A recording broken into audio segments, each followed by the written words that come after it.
Are you tired of self-doubt holding you back?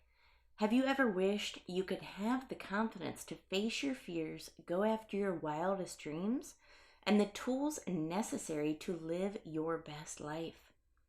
Hey there, amazing listeners. I'm your host and author of How to Grasp Confidence and Own Your Power. And I've made it my mission to help you break free from self-doubt and embrace confidence. Subscribe now and join us as we unlock the secrets to unshakable self-assurance. Let's dive in.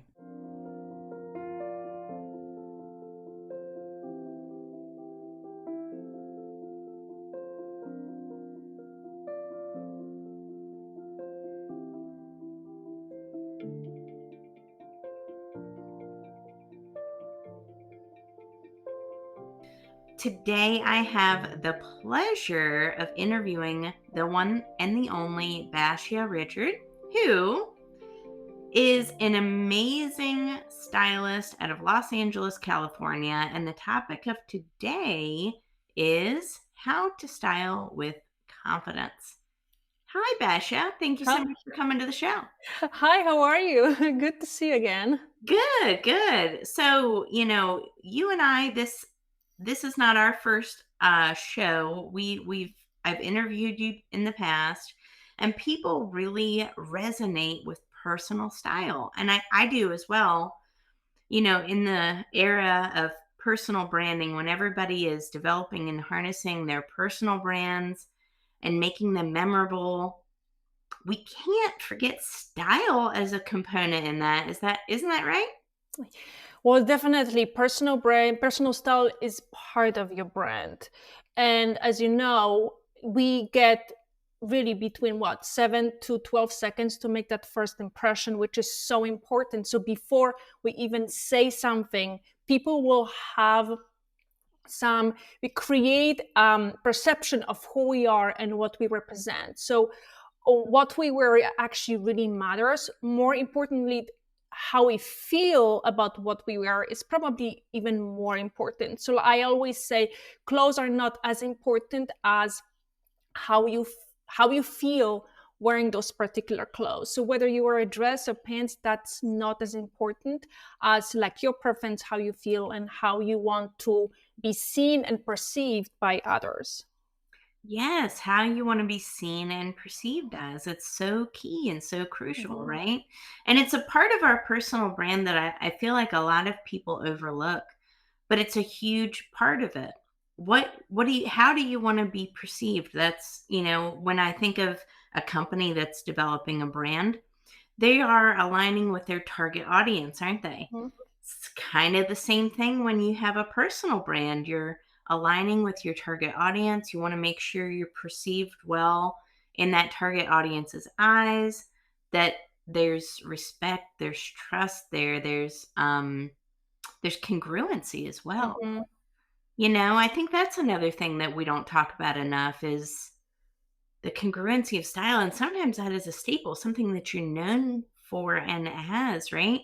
Red lipstick for me, button up shirts for you, my friend. That's right. Yeah. Yeah, me and Badana Trail, and you and I see you every time with the bright lips, and I kind of put like two together, right? I can tell this is Tara. She always has a bright lips. If you didn't wear a bright lips, I'd be like, what happened today? Yeah. Absolutely. It's Mhm. now a staple. So I, It I is. can't go out of the house without it, right? Yes. People expect it. It's kind of funny how that happens with your personal style. And the thing of it is, I don't care if this is a fad or a fashion or if it's not. Quite Mhm. frankly, Basia, wearing, bright red lipstick makes me feel confident. So Mhm. I'm going to do it. Well, it also, I think it's not a question also of a trend, but also what works specifically for you. So the red lipstick might not be in trend, like you said, but I always say if it works for you, if you actually look good in red lipstick, you should wear it. It's amazing how a lot of women don't give each other so much credit for their intuition, because a lot of time I work with women and their intuition is spot on, and they really question themselves, like, should I wear this, should I not wear it, is it the right color, is it the right silhouette? I'm like, you are spot on, you're actually wearing the correct colors, you're actually wearing good silhouettes. So a lot of women use the intuition, and they see really, really well on a mirror themselves. How do they look? How does whatever they are wearing, for you it's a lipstick, for somebody else can be, different silhouettes, dress, whatever it is, colors, and they don't give each other enough credit. And then in their intuition, a lot of times correct. Yeah, absolutely. Yeah, listen to your intuition. And, I have it. We all have it, Basia. I have closet with plenty of outfits in there that I'm not sure why I bought, right? Mm-hmm. And I bought them because, you know what? They may have looked cute on the hanger, or they may have looked cute on somebody else. And then I buy it and it doesn't, the silhouette, the hemline, whatever it is, does not make sense for me. And that ends up, we don't wear it because we're not confident, right? It doesn't make us feel confident, but it's also a lot of wasted money that happens there, right? Don't you think? A lot, time and money. So many times what happens is those type of purchases are sort of like last moment. You are attending conference, you have nothing to wear, or you open a closet, you think you don't have anything to wear, even though you have a closet full of clothes. So then what happens, you run to the store, you try to buy something, you wear it one time, and then where am I going to buy it again? So a lot of times is that compulsive kind of shopping, without really planning your wardrobe, with keeping your lifestyle in mind, keeping what you're doing within a week and a month. I always tell my clients, don't buy anything until you kind of figure out what your style is, and if you're going to wear that piece that you're about to invest in more than one time, or this is just something that you're just going to wear to the conference, and then what, right? So it's a lot of waste time, a lot of money, and a lot of stress. It's so much stress because you run into the store, you don't know what you need to buy. Like, am I going to be overdressed, underdressed? What should I buy? Is it look good on me? So then you look at mannequin. Oh, this looks kind of cool. So then you put it on. It's never going to look the same, right? You can take an inspiration. You can look at it. This is kind of cool. I kind of like an idea. Maybe I will switch the top. Maybe I wear a different color. Maybe a print is not working. But I kind of, it's a good starting point. But again, it's never going to be the same. You're never going to feel the same.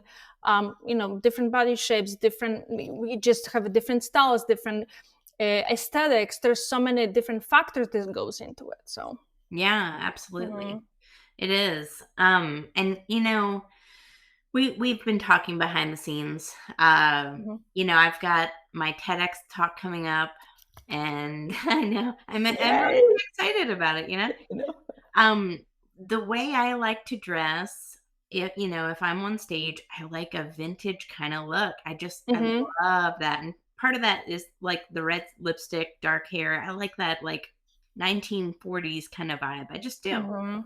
So it makes me feel confident, right? It's like a vintage kind of sassy Jackie O even sometimes. Anyway, I saw the dress. I know. You've seen the dress. Nobody else has seen the dress. You have had that backstage look into what the dress is.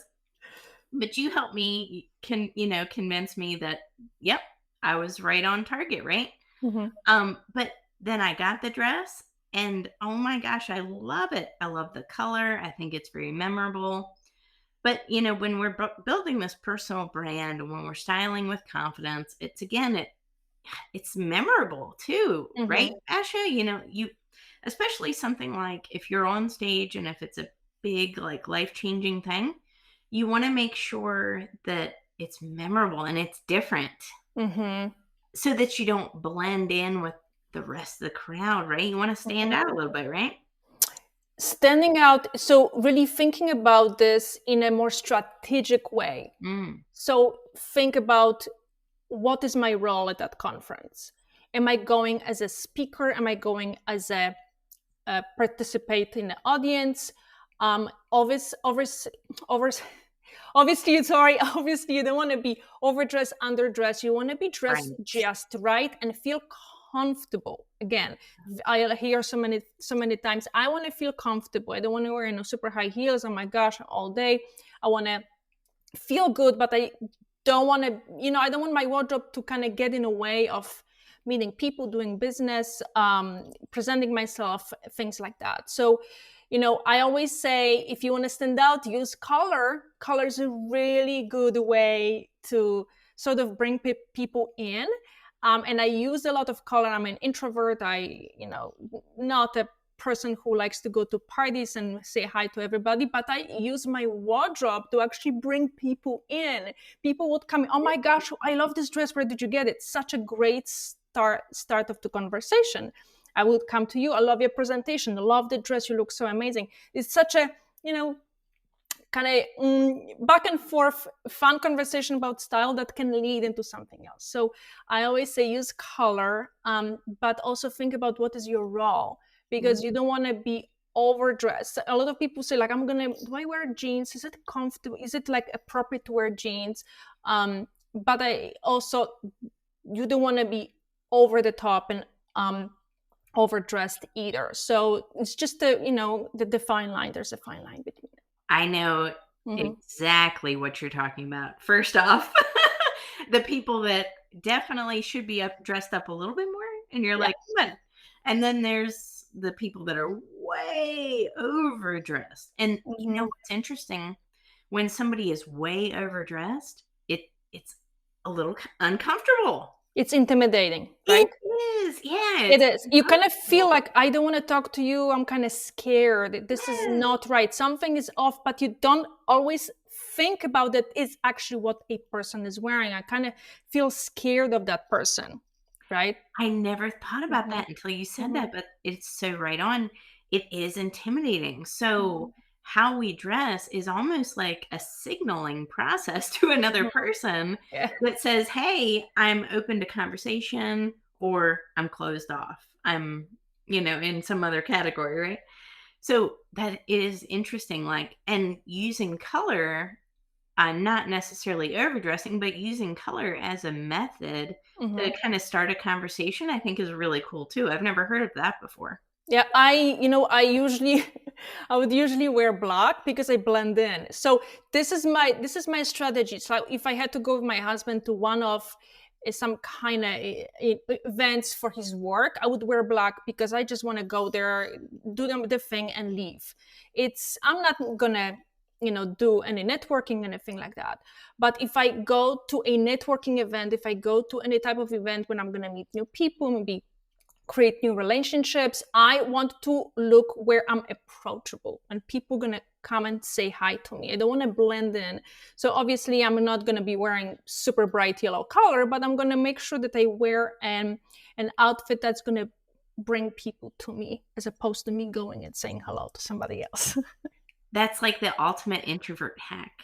Yes, it's totally. I've never heard of it. Like, you are dropping so much wisdom here. That is the ultimate introvert hack. If you're an introvert, wear a bright color and people come to you. You don't have to worry about going to them.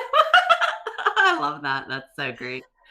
And patterns, I could assume, could potentially be a good conversation starter as well. Yeah. Right? Patterns are tricky. We have to be very careful. So if you pick patterns, smaller patterns, something that's modern, not literal, I always tell my clients, you don't want to wear a literal pattern and print. So if you wear, let's say, floral prints, don't just have a print with tons of roses that could be standing in your kitchen counter, beautiful roses on your top or sweater. Just look for something that's a little bit more modern. It's a little more abstract. And that way you have a beautiful pattern, but it makes this whole look a little bit more up to date, not very dated and old. So yeah, that is good wisdom too. But I love that. So style, we've learned it can be a conversation starter. A color alone can be a conversation starter. Dress to the occasion. Don't overdress. Don't underdress. Right. So. And either one can be not, lead to a good conversation, but especially if you're overdressing, it can be extremely intimidating for other Mm-hmm. people. And ultimately it kind of shuts the door on a lot of potential for networking. So make sure Yeah. not to overdress and be, a little aware. And that's where I'm a big believer in third party validation. So Mm-hmm. have a trusted advisor, somebody that's a trusted friend of yours that has some fashion sense. That's why I have Basia that can But help, right? this is a tricky slope because Ooh. a lot of people might not be very objective. And this is where the problem always lies. I always tell my clients, you have to learn how to dress yourself with confidence. So you trust your own skills as opposed to calling your friend who might not want to tell you that this dress is hideous or it doesn't look good, or maybe try something else. I try to be very gentle with clients, but always my clients tell me that they appreciate my honesty.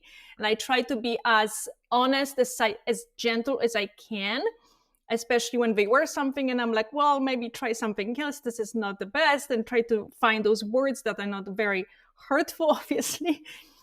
But this is where it's tricky, because how do you know that that person kind of knows, or gives you, good, there's a good intention, I'm sure, behind it. But I think trusting yourself and having those skills is probably more important than relying on, I don't know, Pinterest looks or copying mannequins, or actually asking your trusted friend. And that's what I think is cool about, me picking out that Ted dress Mm-hmm. is that I picked it out and I said, you know what? I would look really confident in that. I love the color. Let's see what Basia thinks, right? Just to make sure. But I trust your opinion, obviously, because you're on a different level when it comes to style than most people. So, it's good. It's good. But, you immediately came back and you were like, yep, that's it. And Yeah. it was nice because I wasn't swimming in like self-doubt, and then I was like, all right, well, worst comes worst, I'll just buy it. I can return it if it doesn't work, but it looked really, really good. You've got a good eye, my friend. It's a really good dress. So I'm gonna say this. I love that you pick longer hem Yes. below the knee hem. It's a beautiful modern silhouette, like you said, like that Jackie O. It's gonna be a really good look for you. Now it's just a question of small accessories, and you're good to go. Yes. So the dress is like an emerald green color. Mm-hmm. It's very different. So yeah, I'm thinking something classic, elegant with that. Maybe some emerald green, uh, slightly dangly earrings, maybe. I don't know. You don't have to. So I would do probably just a simpler. You can do silver or gold. You Okay. don't have to do the color on the earrings. Actually, color would be good on, like, if you want to add emerald to something that's going to be more toned down. So let's say that you're wearing a black dress, then add a pop of color here, because that's going to be a nice kind of Ah, contrast. Otherwise, you can wear it. It depends on what the earring looks like again. But it's actually good idea to make it a contrast, do a contrast, because the more contrast you see in an outfit, the more modern and kind of stylish that look is. oh, well, Mhm. that's what's next on our plate then is Uh-huh. accessories. Accessories. I thought I had it figured out. But typically I like to go, I'm a little bit more boring with jewelry. I like to, just have, I'm not flashy, right? So I don't Hmm. typically wear a lot of jewelry. But I stick to, the natural kind of look, which would be gemstones more. Hmm. I don't do a lot of flash, but I also have to keep that in mind that I want to stand out, right? And be a little distinctive. So I'll have to think about that and work around that, I guess. It's a good tip though. Yeah, nothing too literal. So no, don't do any like art deco or anything like that, because the dress is already kind of tipping into 1960s.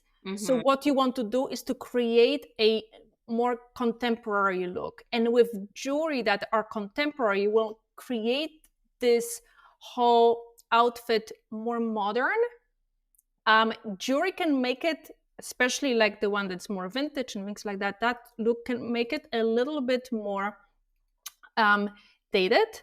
So I would pick modern jewelry. I like that. I like that. So smart.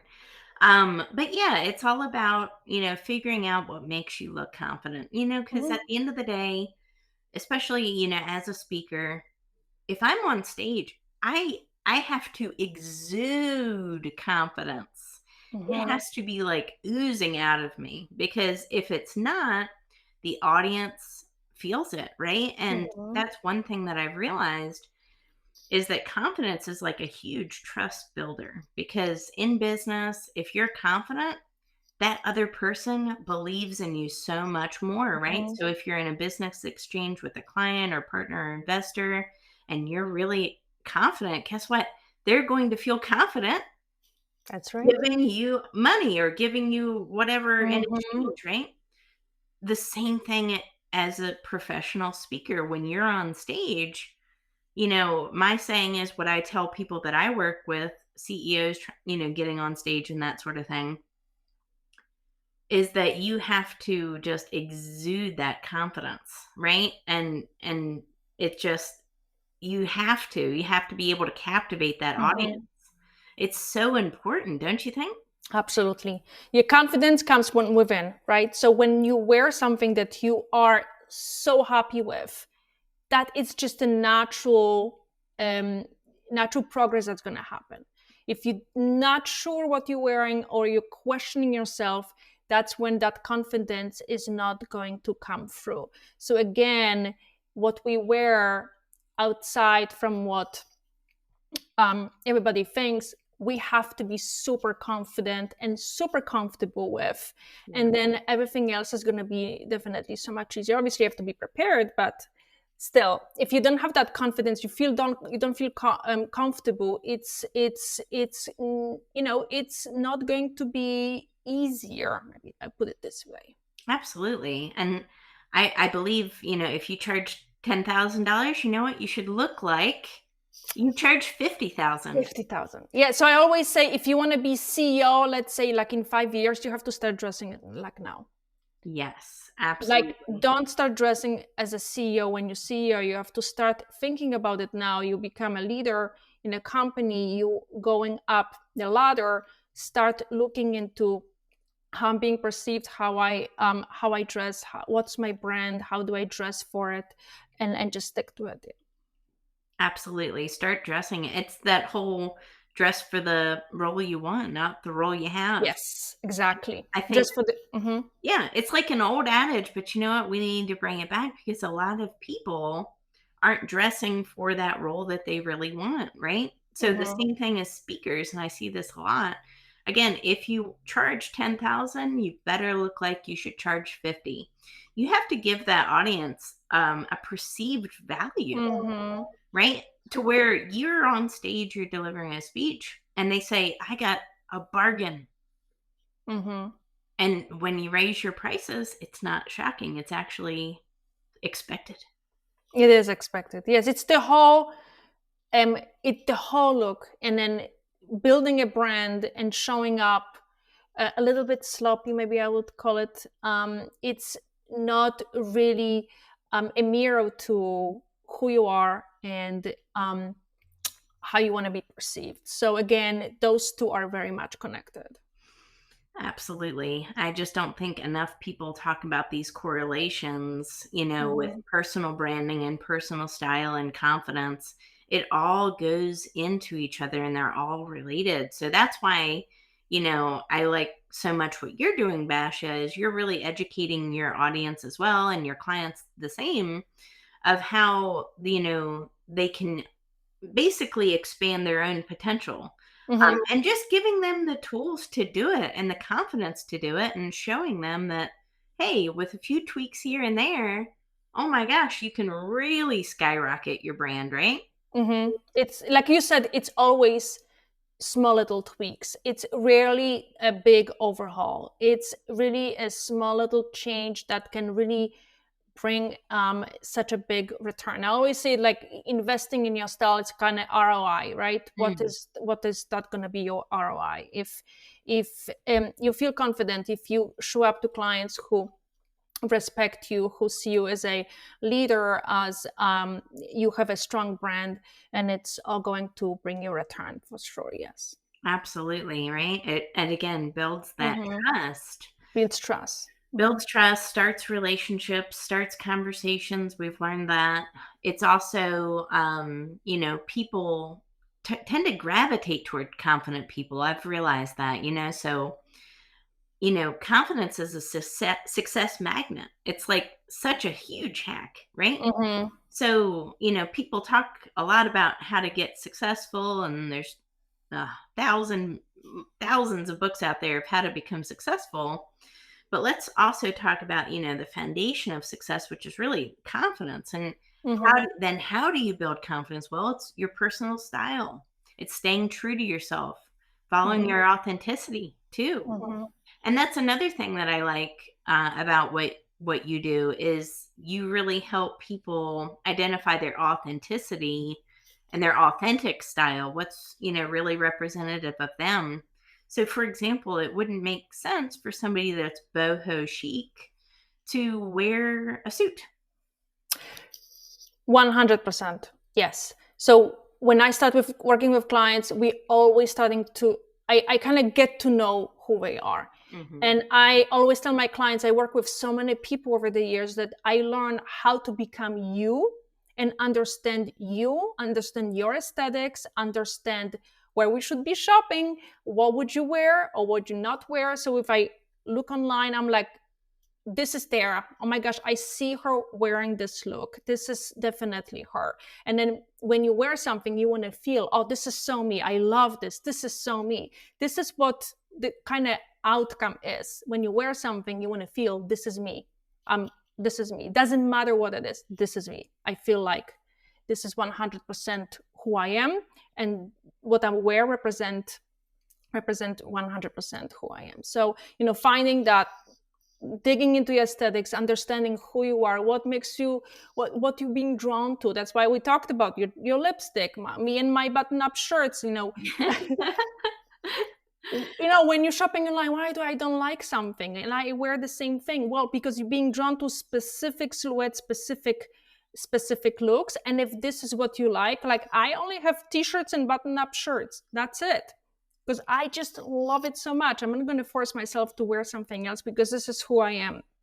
This is, my classic silhouettes with a little bit of prints and a little bit of fun twists. And this is my sort of like an aesthetic. This is who I am. So, yeah. I love that. My weekend kind of half dress up, half kind of not is a t-shirt, plain t-shirt, skinny or, jeans, kind of whatever, but with high heels. I just love that look. It's so cool. It's so classic.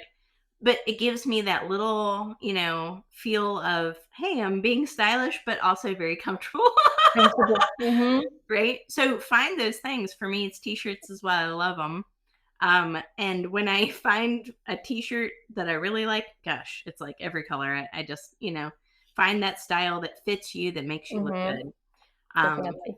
But I love this conversation, Basia. It's always great to talk to you. But I want to help more people develop their style with confidence. So you're the best person for that.